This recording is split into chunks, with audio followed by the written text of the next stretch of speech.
नमस्कार, news state देख रहे हैं आप और मैं हूं आपके साथ आशीष पांडे। बुलेटिन की शुरुआत करते हैं बड़ी खबर से।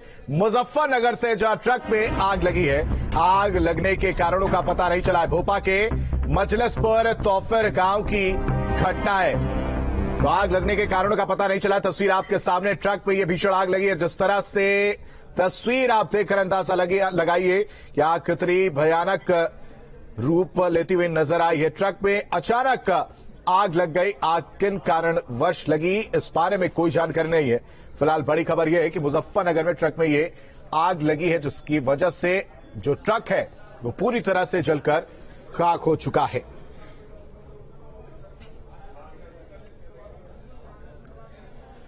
तो ट्रक में भीषण आग लगने की घटना मुजफ्फरनगर से यह तस्वीर सामने आई है। एक्सक्लूसिव तस्वीर आप देख रहे हैं, जहां ट्रक में अचानक आग लग जाती है और उसके बाद ये आग पूरी ट्रक को चट कर जाती है। आग की चपेट में आने से यह ट्रक पूरी तरह से जलकर खाक हो जाता है। आगरा में बुलडोजर का प्रहार लगातार जारी है। माफिया शैलेंद्र की 27 लाख की संपत्ति कुर्की गई है। शैलेंद्र पर 3 मुकदमे दर्ज है। सैया ब्लॉक के पनौता गांव में यह कार्रवाई की गई है। शैलेंद्र पर अवैध तरीके से संपत्ति अर्जित करने का आरोप लगा है।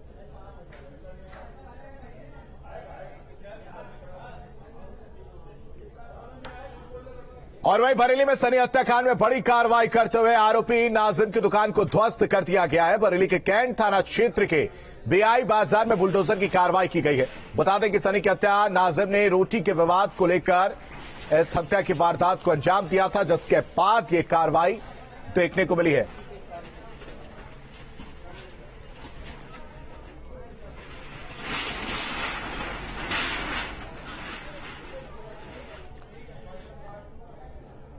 गाजियाबाद से बड़ी खबर है, जहां आगामी त्योहारों के मद्देनजर पुलिस सतर्क है। पुलिस ने चौकसी बढ़ाई है। अलग अलग थानों में पुलिस ने गश्त बढ़ा दी। इंदिरापुरम थाना क्षेत्र में पैदल गश्त किया गया पुलिस के द्वारा। पुलिस ने त्योहारों को मद्देनजर अब सतर्कता बढ़ाई है। गश्त किया जा रहा है अलग अलग थानों में पुलिस के द्वारा। इस दौरान आला अधिकारी भी मौजूद रह रहे हैं। पुलिस ने फिलहाल चौकसी बढ़ाई है आगामी त्योहारों को लेकर। सीतापुर में गैंगरेप पीड़िता ने डीएम कार्यालय परिसर में आत्मदाह का प्रयास किया है। महिला ने पुलिस पर लापरवाही के आरोप लगाए हैं। पुलिस की कार्यशैली से तंग आकर महिला ने आत्महत्या की कोशिश की है।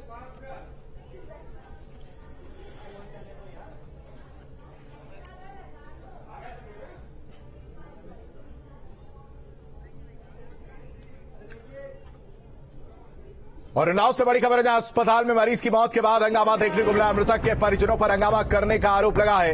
इलाज में लापरवाही बरतने का गंभीर आरोप लगाया गया है।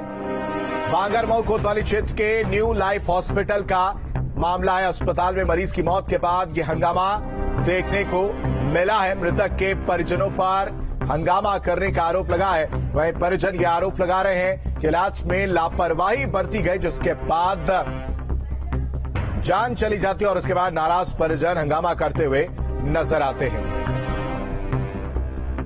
गोरखपुर में मौसम लगातार बदलता दिख रहा है। कभी तेज गर्मी पड़ रही है तो कभी बारिश। इस बदलते मौसम में 102 और 108 नंबर के एम्बुलेंस चालक बारिश और गर्मी को झेलते हुए मरीजों को ला रहे हैं। गोरखपुर में ज्यादातर एम्बुलेंस गाड़ियों में एसी खराब पड़ा है। साथ ही कंपनी ड्राइवरों को एसी न चलाने का दबाव भी कंपनी की तरफ से बनाया जाता है। पूरे मामले के बाद सीएमओ ने अब जांच के आदेश दे दिए हैं। एसी सब चल रहा था, बस इस समय जल्दी ही खराब हो गया है। इसे बनवाने के लिए अब अप्रूवल किया गया है सर लोग। कितने दिन से खराब है? ये अभी 2 दिन हुआ है सर। जैसा कि आपने भी देखा, अभी 2 गाड़ियों का हमने दिखाया कि एसी नहीं चालू है और लगभग 6 महीने से एसी नहीं चालू है, जबकि मेंटेनेंस में लाखों रुपए इनको मिलता है। किसी गाड़ी में एसी नहीं है, किसी गाड़ी में टायर नहीं, स्टेपनी नहीं, जैक पाना बिल नहीं। ये सब चीजें जो नॉर्मली चीजें होनी चाहिए वो नहीं है। बाकी गाड़ियों का तो कंडीशन आप देख रहे हैं, किसी का दरवाजा खुला घूम रहा है, किसी में मरीज बैठे तो वो गिर जाए, स्ट्रेचर खुला हुआ है। तो स्थिति बहुत ही दयनीय है। मरीजों को घर से अस्पताल लाने और ले जाने की जिम्मेदारी गोरखपुर में 102 और 108 नंबर के एम्बुलेंस की है, लेकिन इस समय ये एम्बुलेंस खुद बीमार चल रहे हैं। एक तरफ जहां उमस वाली गर्मी है तो वहीं दूसरी तरफ बरसात भी हो रही है और इस गर्मी और बरसात के बीच में जो एम्बुलेंस है वो किस तरह से संचालित हो रहे हैं ये आपको हम दिखाते हैं। तमाम जो एम्बुलेंस है उसकी स्थिति इस पर बेहद खराब है। गोरखपुर में कुल मिला के अगर हम कहें तो 96 एम्बुलेंस है 102 और 108 के, लेकिन इसमें से मुश्किल से 6 या 7 एम्बुलेंस की एसी चल रही है, बाकी सारे एम्बुलेंस की एसी खराब पड़ी है। और इस गर्मी में आप खुद कल्पना कर सकते हैं कि बिना एसी के जब मरीज गंभीर रूप से बीमार होता है तो घर से अस्पताल वो किस कंडीशन में लाया जाता होगा। यहाँ एक ड्राइवर इसके हमारे साथ है जिनसे बात करने की कोशिश करते हैं। नाम बताइए भाई साहब अपना। वीरेंद्र जी, वीरेंद्र जी, आपकी गाड़ी में एसी चलता है इस समय? एसी 3-4 दिन से खराब है। क्या दिक्कत है इसमें? इसमें पाइप जाम होगा। अच्छा। क्या दिक्कत है वो तो मैकेनिक बताएगा। तो आपने कंप्लेन किया है? हाँ, कंप्लेन किया है। कार्रवाई हुई? कुछ कार्रवाई नहीं हुई, संडे को बोले हैं। अच्छा, ये बताइए, जब एसी नहीं चलता है तो कैसे मरीजों को ले आते हैं? गर्मी इतनी अधिक है।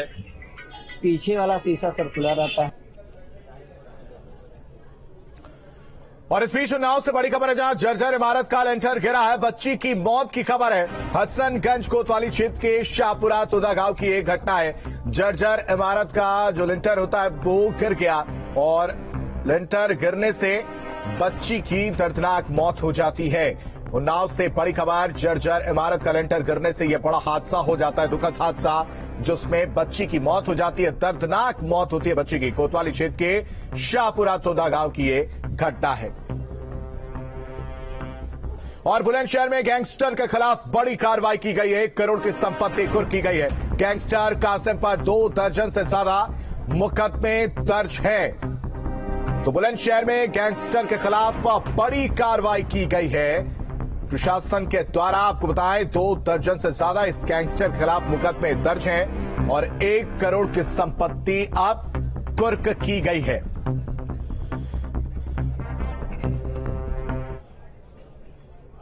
मथुरा में लव जिहाद के आरोपी मोहसिन कुरैशी को पीड़ित और उसकी मां की तहरीर पर पुलिस ने गिरफ्तार कर लिया है, लेकिन इस पूरी कहानी में पुलिस के रोल पर सवाल उठ रहे हैं। आखिर क्यों इतने महीनों तक दर्ज नहीं की गई रिपोर्ट? कहां से हुई लड़की की बरामदगी और क्यों डाला जा रहा था पीड़िता पर बयान बदलने का दबाव? इस पूरे रिपोर्ट के जरिए समझिए।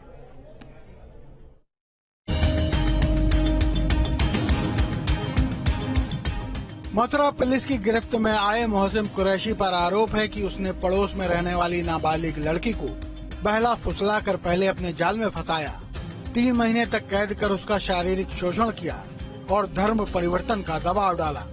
3 महीने। कहाँ पे? घर पे रही? उसी के घर पे। क्या कहता था वो? क्या कहते थे घर वाले? ये बोलते कि अपने धर्म में ले जाके अपनी जैसी बना के हमसे शादी करने का पढ़ लेंगे। पीड़िता की मां के मुताबिक उसने कई बार पुलिस से अपनी समस्या बताई, आरोपी के घर भी फरियाद की, लेकिन कुरैशी के परिवार वाले उसे डराते धमकाते रहे। नाबालिग बेटी है मेरी और एक मोमडन का लड़का बहका के ले गया था। 3 महीने उसने अपने पास में रखा। इसके साथ मानसिक शारीरिक शोषण हुआ है और मैं तभी से पुलिस थाने के चक्कर काट काट के परेशान हूँ। कोई सुनवाई नहीं हुई है मेरी, कोई इंसाफ नहीं मिल रहा है, बल्कि उल्टी धमकी और दे रहे हैं कि उसके खिलाफ कोई कार्रवाई मत करो, नहीं तो तुम मारे जाओगे। जबकि गिरफ्तार आरोपी मोहसिन का कहना है कि लड़की अपनी मां से लड़कर ही उसके पास आई थी, जिसे उसके परिवार वालों ने पनाह दी थी। फिर एक दिन उसकी माँ ने उसको घर से बाहर लगा दी। वो लड़की मेरे पास आई तो वो लड़की कह रही थी अगर तुम मुझको नहीं रखोगे तो मर जाऊंगी। तो उसकी माँ ने कही लड़की तेरे पास में आ गई, इस लड़की को कुछ हो गया तो मैं तुझको फंसा दूंगी। तो मजबूरन है कहा उसको मुझको 4-5 दिन रखनी पड़ी। जब उसकी माँ ने तुम्हें धमकी दी तुम्हें फंसा दूंगी, तो तुम पुलिस के पास क्यों नहीं आए? क्योंकि लड़की ने कह रही थी मैं कल रहेगा ना तो चली जाऊंगी। नहीं तो तुम लोग पुलिस के पास जाना चाहिए था ना कि उसकी माँ तुम्हें फंसाने के लिए धमकी दे रही है। यही तो गलती हो गई थी, नहीं आ पाया था। यही तो गलती हो गई थी, ना आ पाया था। पहले इस मामले में पुलिस टाल मटोल करती रही, बाद में केवल धारा 363, 366, 504 और 506 में मामला दर्ज किया, लेकिन जब दबाव बढ़ने लगा तब पुलिस ने पॉक्सो एक्ट और दुष्कर्म का मामला दर्ज किया। बालिका का 164 का बयान कराया जा रहा है। बयानों के आधार पर अगर जो धाराएं बनेंगी, लव जिहाद या धर्म परिवर्तन की बात जो आ रही है मीडिया में, अगर बयान में उसके आता है तो उसके हिसाब से उसकी भी धाराएं बढ़ाई जाएंगी। जो उसने अपने तहरीर में दिया है उसके हिसाब से अभियोग पंजीकृत किया गया है। अगर तहरीर में कोई गड़बड़ी हुई है धारा लिखने में तो उसकी अलग से जांच कराई जाएगी। लेकिन कहानी में इतना ही झोल नहीं। पुलिस कहती है कि उसने लड़की को बरामद किया है, जबकि लड़की की मां के मुताबिक वो खुद लड़की को नारी निकेतन से लेकर आई है। बेटी को मैं कानपुर से लेके आई थी पुलिस वालों ने, और उस लड़के की माँ ने उसे कानपुर भेज दिया था। मुझे तो कानपुर से फोन आया था कि तुम्हारी लड़की यहाँ कानपुर नारी निकेतन में, तब मैं उसे लेने गई थी कानपुर से। और पीड़िता ने ये आरोप भी लगाया है कि महिला पुलिस ने उस पर गलत बयान देने का दबाव डाला और पिटाई भी की। हाँ, पहले अपने घर से बाकी मम्मी वो थाने वहाँ लेके आई चौकी पे, फिर उन्होंने जबरदस्ती बयान करवाए। मैंने मना करी तो कांस्टेबल दीदी ने मेरे को मारा भी हो। क्या कहा था तुमसे कांस्टेबल ने? ये कही जैसे जैसे हम बोल रहे हैं वैसे वैसे बयान करती रही तो हमेशा के लिए भिजवा देंगे, आ भी ना पाएगी।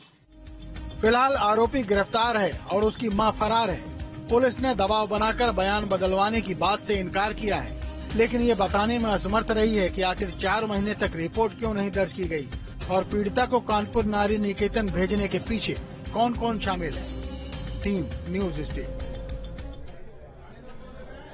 हापुड़ से बड़ी खबर, पुलिस की गिरफ्त में 4 गांजा तस्कर, 100 किलो गांजा बरामद किया गया। पुलिस ने एक कार भी बरामद की है। करीब 8 लाख रुपए आकी जा रही है गांजे की कीमत। पुलिस की गिरफ्त में 4 गांजा तस्कर है। तस्वीर आपके सामने है। करीब 8 लाख रुपए बताई जा रही है गांजे की कीमत। हापुड़ में बड़ी कामयाबी पुलिस को मिली है, जहां 4 गांजा तस्कर को पुलिस ने गिरफ्तार किया है। पुलिस ने एक कार भी इनके पास से बरामद की है और गांजे की कीमत जो है वो करीब 8 लाख रुपए आंकी जा रही है।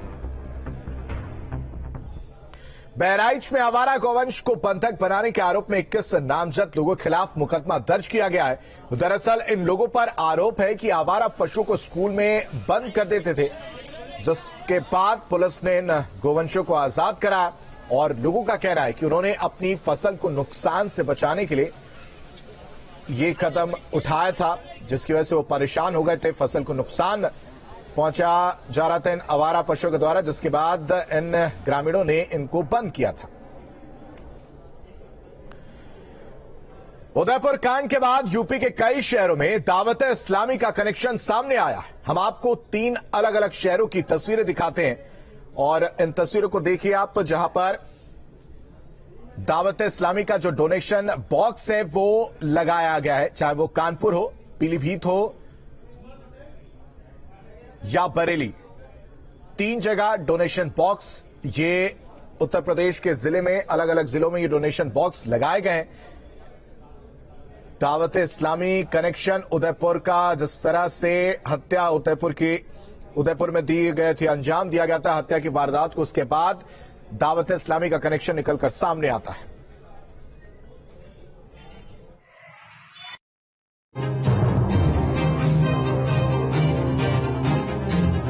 उदयपुर में हुई घटना के तार सीधे पाकिस्तान से जुड़े। नाम सामने आया दावत इस्लामी। इस जिहादी संगठन का कनेक्शन कानपुर से भी सामने आया, जहां कई जगह अभी भी गुपचुप तरीके से दावत इस्लामी के लिए चंदा इकट्ठा किया जा रहा है, जिसका खुलासा न्यूज स्टेट ने किया। तस्वीर देखिए कैसे परमपुरवा के एक दुकान के काउंटर पर डोनेशन बॉक्स रखा हुआ है, जिस पर साफ साफ लिखा है दावत इस्लामी। उदयपुर में कन्हैया लाल हत्या के बाद दावत इस्लामी नाम के संगठन का नाम सामने आया और जिस तरह पूरे देश में इस संगठन के कई डोनेशन बॉक्स को लेकर जानकारी मिली कि वो डोनेशन बॉक्स रखे जाते हैं और उस डोनेशन बॉक्स के जो पैसे हैं वो इस संगठन के हिस्से में जाते हैं और इस संगठन से जुड़े लोग इस डोनेशन बॉक्स को जगह जगह पर दुकानों पर रखते हैं। इनका पैसा कहां जाता है, कौन लोग ले जाते हैं, इसकी जानकारी फिलहाल किसी को नहीं है। आतंकी सोच रखने वाला दावत इस्लामी भारत के खिलाफ भारत के रहने वाले लोगों से चंदा लेता है। कानपुर के बाद पीलीभीत से भी ऐसी तस्वीर सामने आई, जहां पांव पसारने के लिए इस संगठन का एक स्कूल भी खुल चुका है। साथ ही कई जगहों से फंडिंग भी की जा रही है। इस मामले में पुलिस कुछ भी कहने से बच रही है, तो वहीं बीजेपी विधायक स्वामी प्रवक्तानंद ने सीएम से शिकायत की बात कही है, जबकि शहर के काजी ने मुस्लिम समुदाय से अपील की है कि वो संगठन से अपने बच्चों को दूर रखें। कि अपनी कौम के लोगों को, मैंने भाषण दिया था, तकरीर करी थी, उसमें कहा था कि इस तंजीम से अपने बच्चों को बचा ले, वरना भविष्य में ये तंजीम, ये संगठन आपके बच्चों को कहां पर ले जाके फंसाए, कहां पर मरवाए, किस जगह इस्तेमाल करे, कुछ पता नहीं, जिसका सरगना पाकिस्तान के कराची के अंदर बैठा हुआ है। जिहादी गुल्लक की तस्वीर कानपुर पीलीभीत के बाद अब बरेली से सामने आई है, जहां पुराने शहर में बाजार में दावत इस्लामी संगठन के डोनेशन बॉक्स दुकानों के बाहर रखे मिले। जयपुर की घटना, प्रयागराज, कानपुर में हिंसा की कोशिश, ऐसी घटनाओं में लगातार दावत इस्लामी का नाम सामने आया है। जाहिर तौर पर इस संगठन का मकसद साफ है कि देश में अशांति फैली रहे। कानपुर से अमित सिंह, पीलीभीत से सौरभ पांडे, बरेली से मनोज कुमार की रिपोर्ट, न्यूज स्टेट।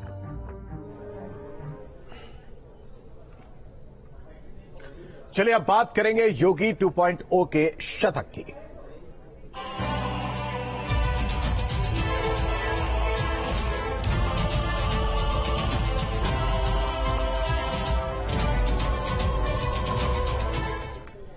अयोध्या में रामलला की स्थायी सुरक्षा को लेकर बैठक की गई और बैठक के दूसरे कार्यकाल के 100 दिन के कामकाज का रिपोर्ट कार्ड पेश किया गया। सीएम योगी ने कहा कि जो हमने कहा वो किया, इसलिए जनता ने हमें दोबारा मौका दिया है। सीएम योगी ने विरोधियों पर भी प्रहार किया है। उपलब्धियां गिनाते हुए बोले कि हमारी सरकार सेवा, सुरक्षा और सुशासन को समर्पित है।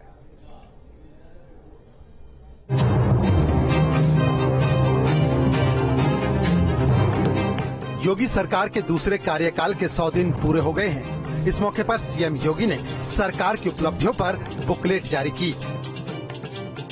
इसके बाद सीएम योगी ने प्रेस कॉन्फ्रेंस की, विरोधियों पर प्रहार किए, माफिया पर एक्शन, कानून व्यवस्था और रोजगार का जिक्र करते हुए सरकार के 100 दिन की उपलब्धियों को जनता के सामने रखा। सीएम योगी ने बीजेपी को लगातार मिल रही जीत को जन विश्वास का प्रतीक बताया और कांग्रेस पर तीखा प्रहार किया। 87 वर्ष के बाद पहली बार उत्तर प्रदेश विधानमंडल का उच्च सदन कांग्रेस विहीन भी हो गया है। कांग्रेस मुक्त उच्च सदन उत्तर प्रदेश के अंदर हुआ है। इस मौके पर सीएम योगी ने पिछली सरकारों को भी आड़े हाथ लिया। उत्तर प्रदेश के अंदर एक बड़ी अजीब सी स्थिति थी। पहचान का संकट उत्तर प्रदेश के सामने 2017 के पहले था। केंद्र सरकार की योजनाओं को 2014 के बाद अनेक लोक कल्याणकारी, गरीब कल्याणकारी योजनाओं को केंद्र सरकार ने लागू किया, लेकिन राज्य सरकार की इच्छा शक्ति उन्हें लागू करने की नहीं दिखती थी। अपराध के खिलाफ जीरो टॉलरेंस नीति पर बात करते हुए सीएम योगी ने कहा कि पेशेवर अपराधियों और माफिया पर कड़ा एक्शन जारी है। अपराध और अपराधियों के प्रति जीरो टॉलरेंस की सरकार की नीति प्रभावी ढंग से प्रदेश के अंदर क्रियान्वित हुई और इन 100 दिनों में भी प्रदेश के अंदर हमारी सरकार ने 844 करोड़ रुपए की माफियाओं की और पेशेवर अपराधियों की संपत्ति को जब्त करके अपनी उस प्रतिबद्धता को एक बार फिर से सबके सामने प्रस्तुत किया है। 100 दिन की उपलब्धियां गिनाते हुए सीएम योगी ने कहा कि सरकार सबको साथ लेकर चल रही है। नतीजन प्रदेश में कानून का राज स्थापित हुआ। पहली बार हुआ कि धर्म स्थलों से माइक हट जाएं और अनावश्यक शोरगुल से लोगों को मुक्ति मिले। ईद के कार्यक्रम, रामनवमी के कार्यक्रम, अन्य कोई भी कार्यक्रम कहीं भी किसी सड़क पर प्रदर्शन के माध्यम नहीं बने। बड़ी शालीनता के साथ, शांतिपूर्ण तरीके के साथ ये सभी कार्यक्रम प्रदेश के अंदर संपन्न हुए।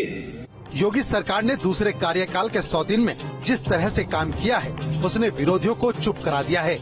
मुफ्त राशन समेत जनहित की योजनाएं जारी हैं। अपराधियों और माफिया पर बुलडोजर जमकर गरज रहा है। दूसरे कार्यकाल में योगी सरकार ने कई ऐसे फैसले लिए जिनसे सीएम और नेता के तौर पर योगी आदित्यनाथ की अलग पहचान बनी है। लखनऊ से अविनाश सिंह के साथ टीम न्यूज स्टेट। योगी सरकार के 100 दिन पूरे होने पर न्यूज स्टेट से डिप्टी सीएम ब्रजेश पाठक ने बातचीत की और 100 दिन में कई काम किए गए। ब्रजेश पाठक ने बातें कही हैं। हमने स्वास्थ्य विभाग में बेहतरीन काम किया, जल्द एक और नई रिपोर्ट पेश करेंगे। Deputy CM Brajesh Pathak news state से बातचीत करते हुए बोलते हुए नजर आए। हमारे साथ उप मुख्यमंत्री ब्रजेश पाठक जी हैं। आज 100 दिन हुए हैं इस सरकार के। कहाँ एक टाइम पे सरकार बनी, प्रेजेंटेशन हुआ, अब 100 दिन, लक्ष्य कितने हद तक हासिल? देखिए, भारतीय जनता पार्टी की आदरणीय योगी जी की सरकार ने जो 100 दिनों का लक्ष्य तय किया था, उससे अधिक अचीवमेंट हमने हासिल किया है। आदरणीय प्रधानमंत्री की जो गरीब कल्याण की योजनाएं हैं, उनको हम जन जन तक पहुंचाए हैं और कानून का राज और मजबूत हुआ है। और प्रदेश के लोगों की जो आकांक्षाएं थी, जो भारतीय जनता पार्टी का संकल्प पत्र था, उसमें हमने अधिकतम जो हमारे संकल्प थे उनको हमने पूरा कर दिया है। अब आप देखेंगे 6 माह के अंदर जो हम दोबारा रिपोर्ट प्रस्तुत करेंगे तो उत्तर प्रदेश एक देश के पैमाने पर आर्थिक मोर्चे पर बहुत तेजी के साथ आगे बढ़ने हुआ प्रदेश आपको दिखेगा। हमने 100 दिन में देखा कि न सिर्फ विकास के लिए, इंफ्रास्ट्रक्चर के लिए, बल्कि स्वास्थ्य सेवाओं में भी एक गुणवत्ता की उत्तर प्रदेश का स्वास्थ्य विभाग सभी मरीजों को अस्पताल परिसर में भगवान मानकर के सेवा कर रहा है। हर स्थिति में हम पीड़ित के साथ, मरीजों के साथ खड़े हैं। हमने सभी चिकित्सा अधिकारियों को, पैरामेडिकल स्टाफ को कहा है कि अस्पताल परिसर में मरीजों के साथ बहुत अच्छा व्यवहार करें और उनको सारी सुविधाएं उपलब्ध कराएं जो शासन ने निर्देश दे रखे हैं। आने वाले जो 6 महीने के टारगेट होंगे, खासतौर पर स्वास्थ्य बड़ा इम्पोर्टेंट होता है, उसमें हम क्या देख सकते हैं और क्या? 75 के 75 जनपदों में मेडिकल कॉलेज खुल रहे हैं और अभी हमारे पास 14 मेडिकल जिले ऐसे हैं जहां पर हम खुलने की प्रक्रिया नहीं शुरू कर पाए हैं। उनमें शीघ्र ही हम प्रक्रिया शुरू करने वाले हैं। PPP मॉडल पर हमने लोगों से संपर्क किया है। वीडियो जर्नलिस्ट सैफुल के साथ आलोक पांडे, न्यूज स्ट्रीट, लखनऊ। और बड़ी खबर आपको बताएं, लखनऊ से इस वक्त बड़ी खबर आ रही है, जहां मुख्यमंत्री योगी आदित्यनाथ से मिले एक्टर विवेक ओबराय। बड़ी और अहम खबर लखनऊ से, मुख्यमंत्री योगी आदित्यनाथ से सीएम आवास पर उनकी मुलाकात हुई है। सीएम हाउस पहुंचकर विवेक ओबराय ने मुलाकात की है। लखनऊ से बड़ी खबर, तस्वीर आपके सामने, जहां विवेक ओबराय जो एक्टर है वो मुख्यमंत्री योगी आदित्यनाथ से मिलने के लिए पहुंचे हुए थे। सीएम हाउस पहुंचकर विवेक ओबराय ने मुख्यमंत्री योगी आदित्यनाथ का हालचाल जाना।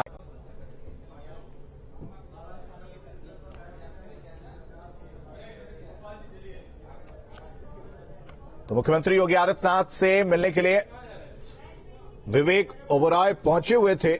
लखनऊ की यह तस्वीर है।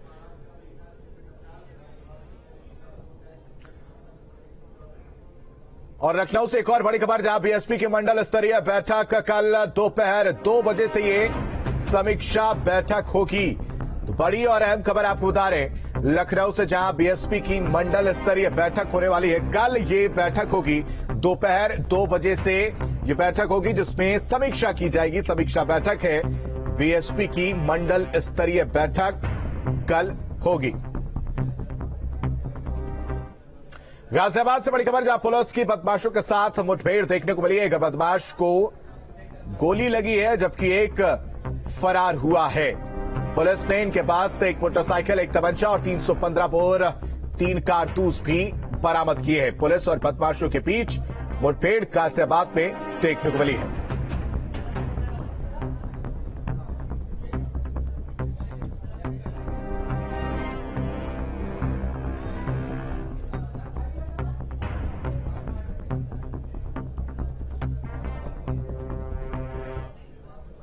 और इसी के साथ इस बुलेटिन में अभी के लिए बस इतना ही। आप बने रहिए न्यूज स्टेट के साथ।